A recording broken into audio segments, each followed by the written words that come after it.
Hey, it's Selena. Welcome back to my channel. Just really want to talk about what went on in the Oval Office today between Trump, Zelensky, and Vance. Thought it was very interesting. Just want to break it down and talk about, how it's going to affect everybody going forward. It looked like there was lack of a deal. Really thought that it was a deal that was already kind of put in place and we're going to move forward. But just this exchange between the three of them was very telling. Just want to talk about the implications of the non-deal going forward and how this is going to affect, the alliance between Ukraine and the US and European countries and the East European countries going forward. So let's break it down and have a look. The meeting today was initially set up to solidify the agreement between the US and Ukraine about their rare earth minerals and having access to them, and for in return for protection from the US. But that seemed to go up in smoke real fast. President Trump accused Zelensky of being, not grateful for the protection that we have given them so far. And I think Zelensky's point of view on the other side was, well, I want more of a promise that you'll kind of back us and protect us, because his agreements with some of the other European community countries had kind of gone through the wayside, and Putin had made agreements with them for ceasefires, but that never came to fruition, and he kind of went back on his promise. And I think that he was afraid that was going to happen with the US as well. In my personal opinion, I think that if the US is making this agreement for these rare earth minerals, that will, that the US does rely on and is currently relying on those minerals from China, and that would change to be more into towards Ukraine, they're kind of, eliminating that alliance with China and turning that into an alliance with Ukraine. And we are very much dependent on those rare earth minerals with cell phones, batteries, all kinds of things that the US has an absolute necessity for. I really tried to see kind of both sides of this whole thing. My son was playing hockey in Canada, and one of the Russian players, he's actually Canadian but was playing in Russia, came back and it was like, screw Ukraine, F them. And I said to myself, I've never heard that before. Like, what the hell? Like, they seem to be getting plummeted, and they are kind of like the weak link, and Russia's kind of this strong arming Ukraine. And where did that come from? So I really have kind of tried to delve into the other side and what's kind of going on the other side of the coin. Um, I really tried to listen to Putin's side of the story. I listened to his 3 hour interview with Tucker Carlson, and Tucker kept trying to get him to the, like, why the war? Why the war? And he's like, no, you just want to sensationalize this, and I'm not going to do that. If you want to hear my answer, we have to start from the beginning. And from the beginning, he was like, well, back in 1800, and kind of went from there all the way through. It was a very long interview. I sat and listened to the entire thing. But it was really interesting to hear his side of the story. I think that from hearing my kind of summary of that whole 3 hours was that NATO is really the crux of the whole thing. When um, Ukraine wanted to separate, he said, yeah, you can separate, but you can't be part of NATO. That was kind of one of his deal breakers. And so I think that he sees it, that they're kind of going back on what they agreed to and wanting to become part of NATO.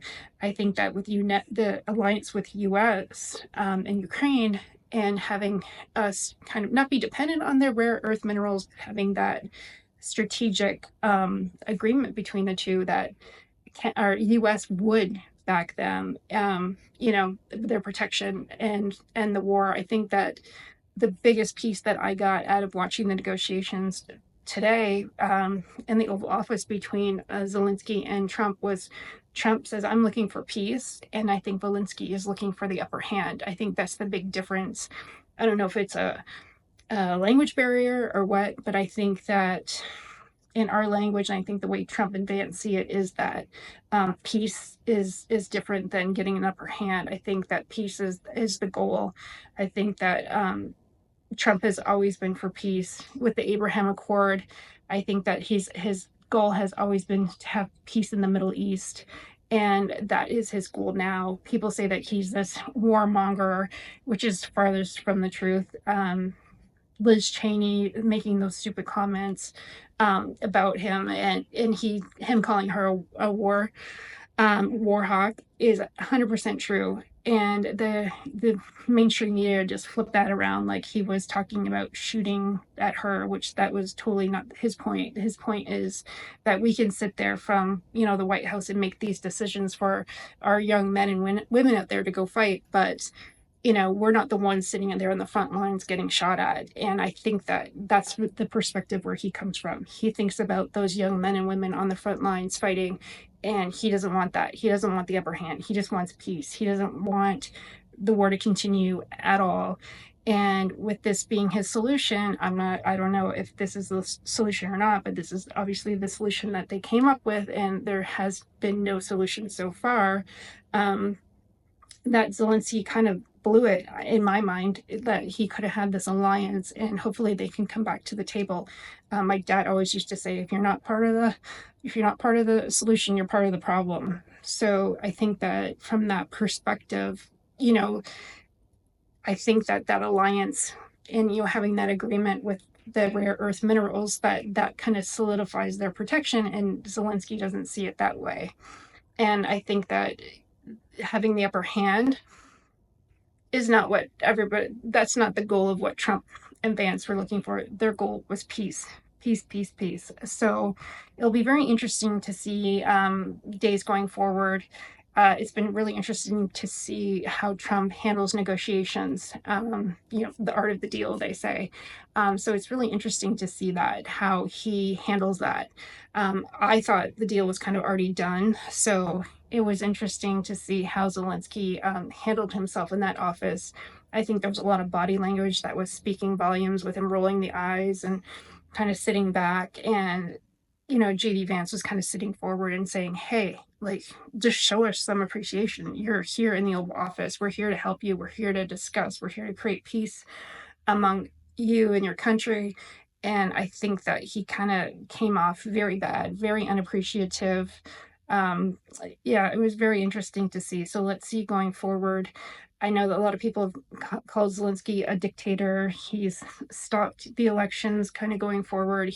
They're down to one news station there in Ukraine. So it would be interesting to see what kind of information that they're getting from their sole news source. But let's hope that they can get back together and start these talks up again, because I really think that the only one that's suffering in all of this is the people in Ukraine. And who knows, like I said, who knows what the solution is, but I know that any solutions that they've had going forward is just part of the problem. I think war is the problem. So if this agreement is more for peace, maybe it's more of a solution. So I think that they have to go forward looking for solutions, because this war has been going on for over 3 years now, and there has been absolutely no solution. So as much as people can criticize Trump for his positive or negatives, I think that we all have to appreciate that he's trying to come to the table with some kind of relief for the Ukraine people, some kind of way that it's a win-win situation. So United States gets back some of the money that they spent towards the war and going forward, and being able to kind of not eliminate their alliance with China, but get their rare earth minerals from someone other than China and with Ukraine.